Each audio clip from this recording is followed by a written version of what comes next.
India வந்துள்ள Germany பிரதமர் ஃபெட்ரிச் மெர்சுடன் பிரதமர் மோடி பேச்சுவார்த்தை. பயங்கரவாத ஒழிப்பு தொழில்நுட்பத்தில் இணைந்து செயல்பட உறுதி.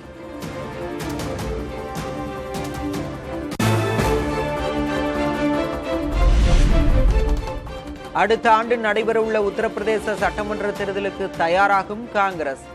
அடுத்த 100 நாட்களுக்கு வீடுகள் தோறும் சென்று பரப்புரை மேற்கொள்ள திட்டம்.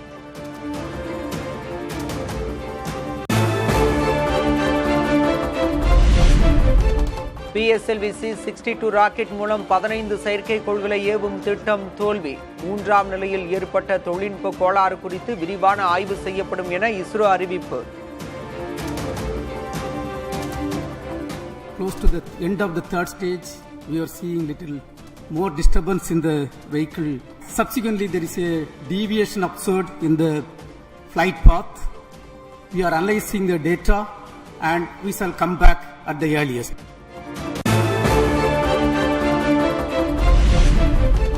சென்னையில் மீண்டும் டபுள் டெக்கர் பேருந்து சுற்றுலா பயணிகளுக்காக சேவையை தொடங்கி வைத்தார் முதல்வர் மு க ஸ்டாலின்.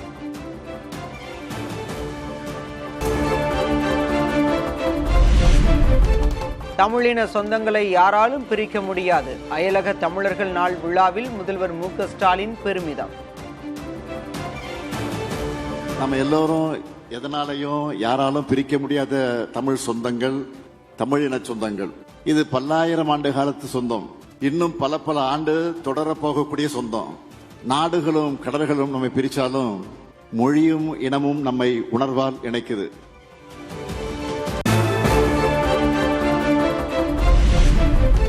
அதிமுக கூட்டணியில் புதிய கட்சி ஒன்று ஓரிரு நாளில் இணையும். நேர்காணலுக்கு வந்தவர்கள் மத்தியில் அதிமுக பொதுச் செயலர் எடப்பாடி கே பழனிசாமி பேச்சு.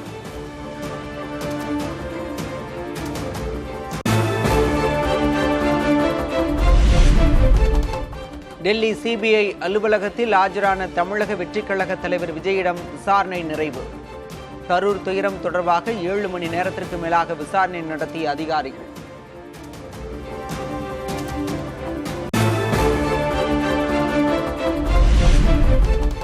ஆட்சியில் பங்கு கோரிக்கை குறித்து முதல்வர் ஸ்டாலின், ராகுல் தான் முடிவெடுப்பார்கள். ஆட்சியில் பங்கு இல்லை என்ற ஐ பெரியசாமியின் கருத்துக்கு செல்வ பெருந்தகை பதிலடி. கருத்துரிமை இருக்கு, பேசுறாங்க. முடிவு செய்ய வேண்டியது தமிழ்நாட்டின் இந்தியா கூட்டணி தலைவராக இருக்கும் மாண்புமிகு முதலமைச்சர் அண்ணன் தளபதி அவர்களும், எங்களுடைய தலைவர் அகில இந்திய காங்கிரஸ் கமிட்டி தலைவர் மல்லிகார்ஜுன கார்கே அவர்களும், தலைவர் ராகுல் காந்தி அவர்களும் இந்த தேசத்தின் எதிர்க்கட்சி தலைவராக இருப்பவர் நல்ல முடிவு செய்வார்கள்.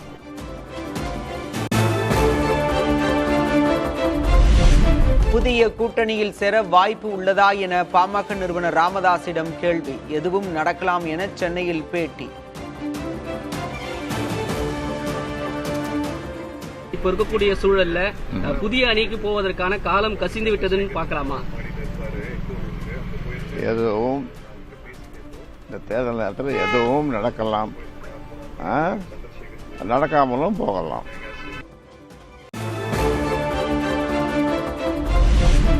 ஜனவரி 23ஆம் தேதி மதுரை வருகிறார் பிரதமர் மோடி. அதிமுக முன்னாள் அமைச்சர்களுடன் பொதுக்கூட்ட திடலை ஆய்வு செய்தார் மாநில பாஜக தலைவர் நயினார்.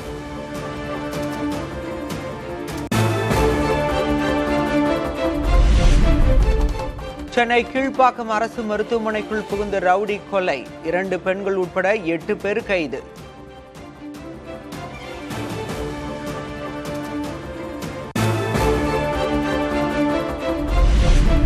சென்னை அரசு மருத்துவமனையில் நடந்த கொலை சம்பவத்திற்கு எதிர்க்கட்சி தலைவர்கள் கண்டனம்.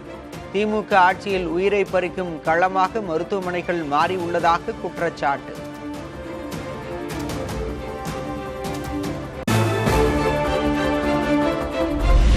சொந்த தொகுதியிலேயே டெபாசிட் இழந்தவர் அண்ணாமலை என உத்தவ் தாக்கரேவின் மகன் ஆதித்ய தாக்கரே விமர்சனம். மகாராஷ்டிராவை அண்ணாமலை இழிவுபடுத்தியதை மக்கள் பொறுத்துக் கொள்ள மாட்டார்கள் என்றும் ஆவேசம். अन्नामलाई ये भाजपा का चेहरा है जो जीरो है, खुद का डिपॉजिट बचा नहीं सके, खुद जीत नहीं पाए, खुद वहां ऐसे दिखा रहे थे कि अभी अगले प्रधानमंत्री वही है, लेकिन जीरो ये तमिलनाडु ने बताया। अन्नामलाई ने महाराष्ट्र का विरोध किया है और महाराष्ट्र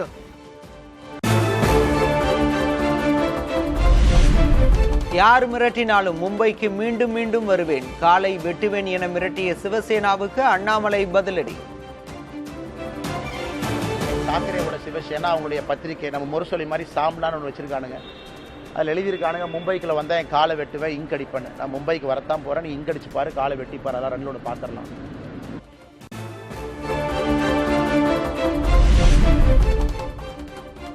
தூய்மை பணியாளர்கள் சென்னை மாநகராட்சியின் கீழ் ஊழியர்களாக பணியமர்த்தப்படுவர். போராட்டக்காரர்களுடன் பேச்சுவார்த்தை நடத்திய பிறகு அமைச்சர் சேகர் பாபு அறிவிப்பு. அனைத்து கோரிக்கைகளும் இந்த மாத இறுதிக்குள் மீண்டும் பழையபடி மாநகராட்சி ஊழியர்களாக அவர்கள் பணியமர்த்தப்படுவார்கள் என்பதை மகிழ்ச்சியோடு தெரிவித்துக் கொள்கிறோம்.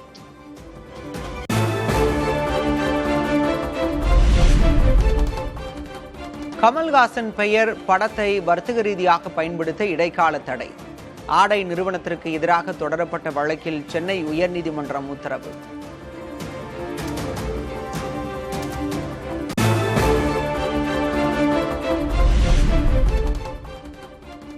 மதுரையில் சமத்துவ நடைப்பயணத்தை நிறைவு செய்தார் மதிமுக பொதுச் செயலர் வைகோ. கவிஞர் வைரமுத்து, நடிகர் சத்யராஜ், சு வெங்கடேசன் எம்பி உள்ளிட்டோர் வாழ்த்து.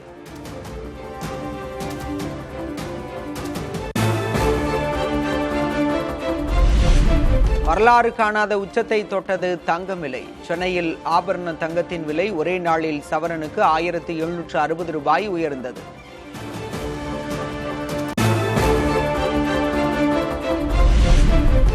வெள்ளி விலை கிலோவுக்கு 12,000 ரூபாய் உயர்வு. சென்னையில் 1 கிராம் வெள்ளி 287 ரூபாய்க்கு விற்பனை.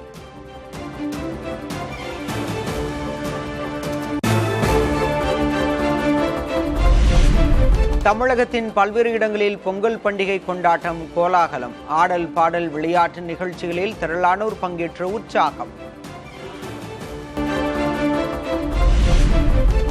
ஆம்னி பேருந்துகளில் அதிக கட்டணம் வசூலித்தால் புகார் அளிக்கலாம். உதவி எண்களை அறிவித்தது போக்குவரத்து துறை.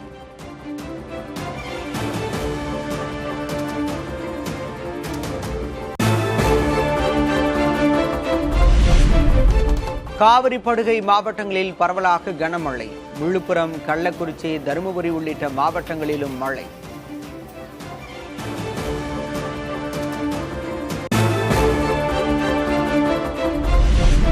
உங்கள் நலனுக்காக பிற நாடுகளை பகடைக்காயாக்காதீர்கள். கிரீன்லாந்து விவகாரத்தில் அமெரிக்காவுக்கு சீனா கண்டனம்.